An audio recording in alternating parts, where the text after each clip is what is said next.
पंडित जी, आपने रामनवमी का जिक्र किया कि दोपहर में राम की पूजा कीजिए, बाकी देवी की पूजा आप सुबह शाम कर सकते हैं। क्या ये सारी पूजा एक साथ भी हो सकती है? राम की पूजा लोग शाम को जब पूजा करते हैं तो सुबह वही माता की भी पूजा हो गई, राम की भी पूजा हो गई। क्या ये करना सही होगा या जो वक्त निर्धारित है उसी निर्धारित वक्त में ही सही फल के लिए करना चाहिए पूजा पाठ? देखिए अर्पिता, नवरात्रि समाप्त नहीं हुई है, नवमी तिथि है और जैसा हम जानते हैं कि नवरात्रि की पूजा मुख्यतः रात्रि की पूजा होती है।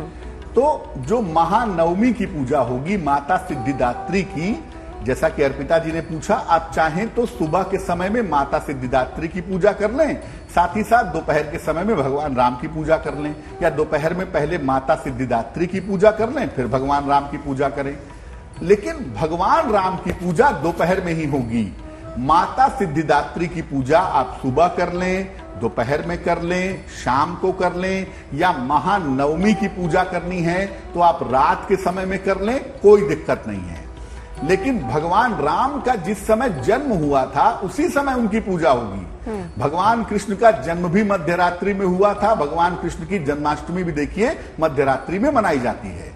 तो भगवान राम का चूंकि जन्म ही मध्य दोपहर का है, इसलिए उनकी पूजा तो दोपहर में ही करना है आपको, वो जरूरी है।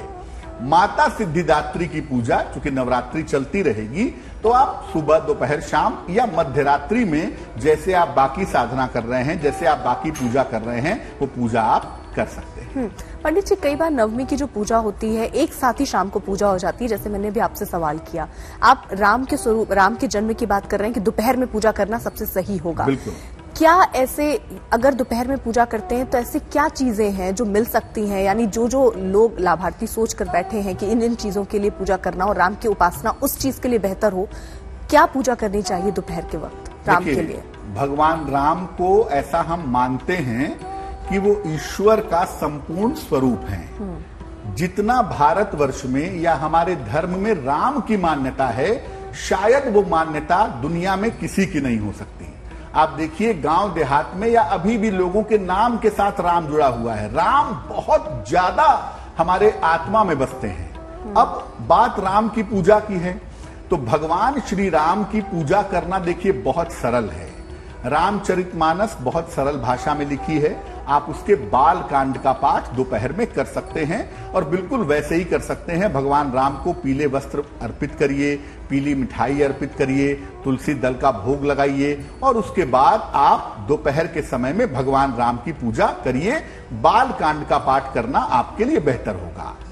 इसके अलावा भगवान राम की स्तुति भी है। आप जानते होंगे, श्री रामचंद्र कृपाल भजमन हरण भव भय दारुणम। ये जो स्तुति है भगवान राम की, ये भी आप पढ़ सकते हैं, ये भी आप कर सकते हैं। और चलिए मान लिया आप मंत्र नहीं जानते, कुछ भी नहीं जानते, तो राम का नाम भी एक मंत्र है। इसलिए आप कुछ नहीं कर सकते तो राम नाम का ही 108 बार यानी एक माला राम राम राम राम भी जप लेंगे तो आपको जो भी आपकी कामना है वो पूरी होगी।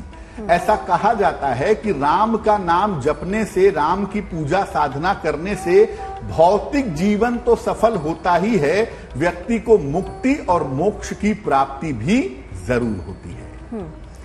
तो यानी देखिए किस तरीके से ये नवमी के अवसर पर आपको देवी की पूजा भी करनी है और राम की उपासना भी करनी है। उसके बाद जो आप कामना कर रहे हैं वो पूरी हो सकती है।